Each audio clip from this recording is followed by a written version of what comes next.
What is up, people of YouTube? Welcome to another day in paradise. For those of you guys who are new, my name is Cody McCarty. Today we have Riley here, and we're going to be testing out the 135 GM with the Sony a7R IV. Now I have the Atomos set up so you guys can see settings and how we're shooting, get a more in-depth behind the scenes, and Riley has a couple outfits, but we're going for a tropical feel today, so should be fun.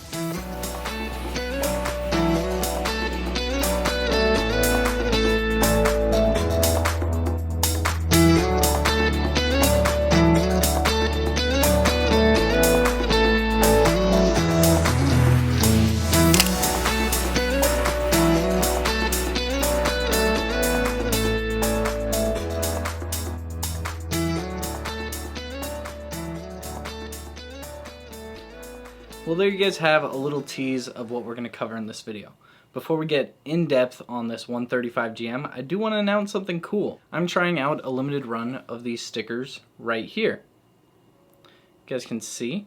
I only made 100. I gave out 20 already to friends and family, and the rest are available at codymccarty.com. It'll be linked down below.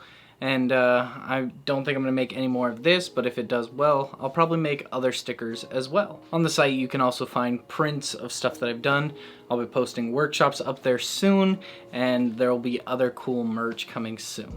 Now, this lens coming in at a little over $2,000 and weighing just a little bit over 2 pounds, it's not going to find your way into an everyday camera backpack.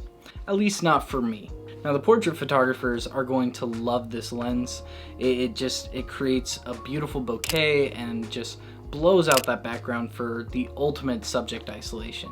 And what is in focus, and I say what is in focus because that depth of field, super thin.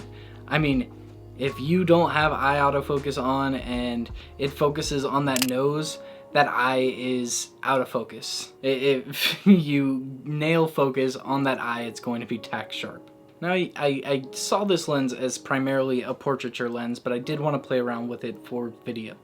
And honestly, I half expected this, but the 135mm focal range is just, it is so niche that if you plan to buy this for mostly video, you are wasting $2,000 that should be spent on other lenses. So that's the extent of what I can say about video for this lens. Beautiful images, it's cool, but it's not the lens you're going to use for video. Now let's focus on photo, which it is just great for, but I have a couple things that once I point them out, you might not like this lens, so if you're dead set on getting this lens, you can click away. I don't know what causes this. I think it could be the size of the E-mount or just the way the lenses are designed like that. The bokeh, especially when you get around the corners, starts to really cat eye and oval, which I personally don't like in my bokeh. It can distract from the image. I very much like round bokeh balls. And I wonder if we're gonna run into more issues with lenses like this because of the opening on the E-mount. Now we're going to use this next minute to kind of show you guys the autofocus and the eye tracking and just how snappy this focus is, because I mean, it is quick. It is really quick to getting that eye. Let's forget about a curfew, 'cause all that is stuck in my head. It's me and you, both speeding, my heart is racing, but I'm not sure I wanna pace it, 'cause it only does this with you. Our bodies meet, I can feel the tension, move us into the next dimension. Let's just let our bodies be true.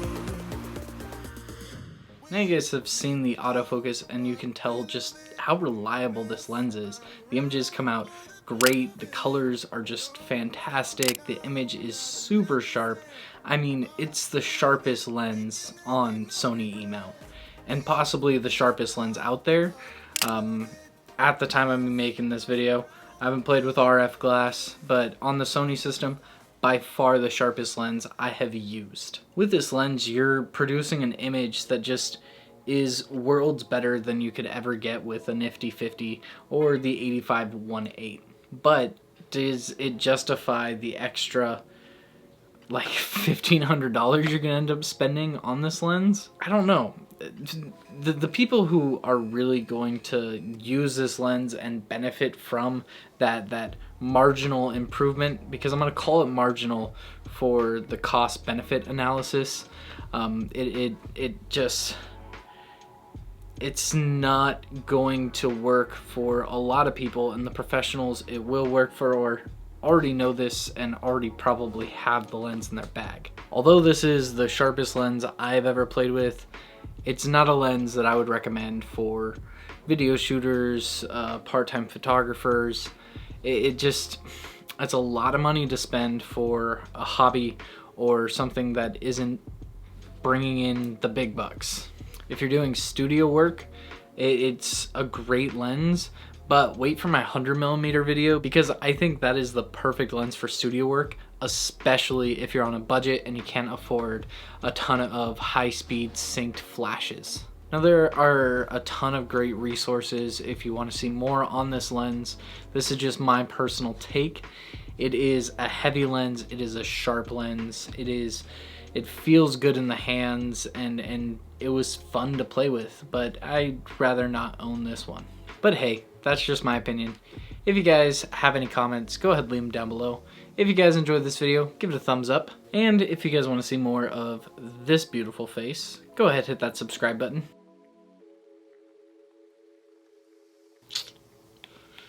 Maybe not the best thing to have said. Well, until next video, I'll see you guys around.